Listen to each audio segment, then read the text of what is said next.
La direction du vent, c'est super important vu que notre plan de vol dépendra de la direction du vent. Afin de répondre aux besoins de notre agriculteur, l'expert a décidé de récolter des données à l'aide d'un drone à aile fixe, ce qui permettra d'obtenir une cartographie précise au centimètre sur plusieurs hectares de parcelles cultivées.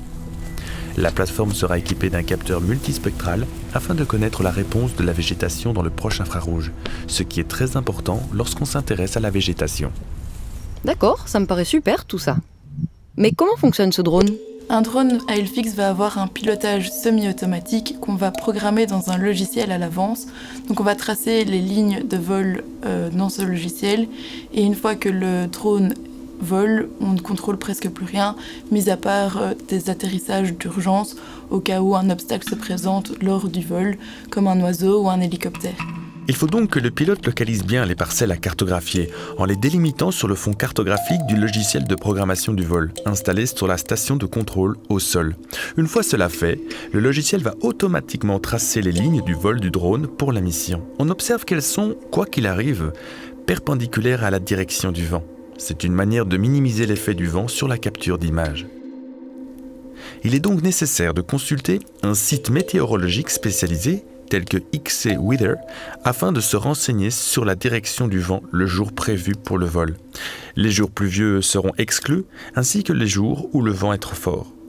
Les jours caractérisés par une couverture nuageuse homogène sont à favoriser car il n'y aura pas d'ombre qui fausseront le signal.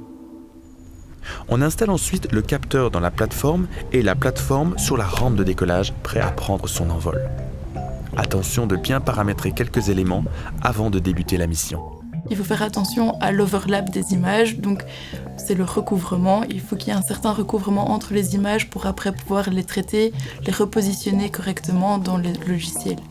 En effet, pour pouvoir exploiter les images ultérieurement, un certain recouvrement latéral et longitudinal est nécessaire. Un minimum de 60% est indispensable et au plus on l'augmente, au plus votre produit cartographique final sera précis. Cependant, augmenter le recouvrement latéral augmente le nombre de lignes de vol et donc le temps de vol. Et comme chaque drone a une endurance limitée, si la zone à cartographier est importante et que le recouvrement nécessaire est élevé, une grande mission devra être divisée en 2 plus petites. Il faut toujours paramétrer une mission en s'accordant sur des compromis.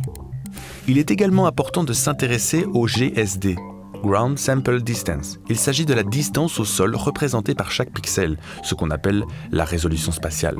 Plus cette valeur est basse, plus l'image contient de détails, et il est alors possible d'y repérer des éléments très petits.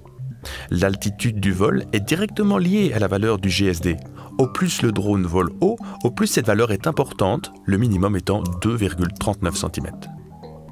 Il ne reste plus qu'à déterminer les localisations de l'atterrissage et du décollage, en veillant toujours à ce que le drone soit face au vent pour éviter qu'il ne dévie du lieu indiqué. Afin de paramétrer correctement tous ces éléments, une visite sur le terrain au préalable est indispensable, car certains obstacles ne se voient pas sur une image satellite. Donc le pilote, avant de faire voler son drone, doit vérifier certains éléments sur le terrain. Il va d'abord vérifier l'environnement de sa zone à cartographier. Il va regarder où se trouvent les objets qui pourraient perturber l'atterrissage et le décollage du drone. Comme par exemple des pylônes électriques, les toits des maisons avoisinantes, qui pourraient amener à ce que le drone soit obligé de voler à une certaine altitude. L'identification d'une distance minimum par rapport à une haie ou des arbres est aussi importante pour s'assurer du bon déroulement d'un décollage. Une fois que tout est bien décidé et paramétré, on connaît le temps que le drone mettra pour réaliser sa mission, ainsi que le nombre d'images qui seront prises. Une simple erreur de paramétrage pourrait compromettre l'utilisation des données.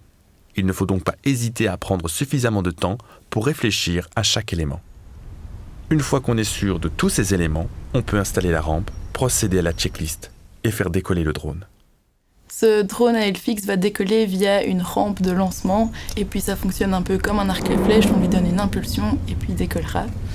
Ensuite, il faut retirer cette rampe car le drone va atterrir au même endroit mais sur le ventre cette fois-ci. C'est impressionnant. Cette fois, la mission est terminée et la prise de données achevée. Si je comprends bien, pour clôturer totalement cette étape, il ne reste plus qu'à récupérer toutes les images et les transférer au géographe pour qu'il puisse lancer son analyse. Pourriez-vous programmer la mission qui permettrait de répondre aux besoins de notre agriculteur ? Comment paramétriez-vous la mission, l'altitude, l'overlap, le GSD ? Combien de photos seront prises au final et combien durera le vol ? Où allez-vous faire décoller et atterrir le drone ?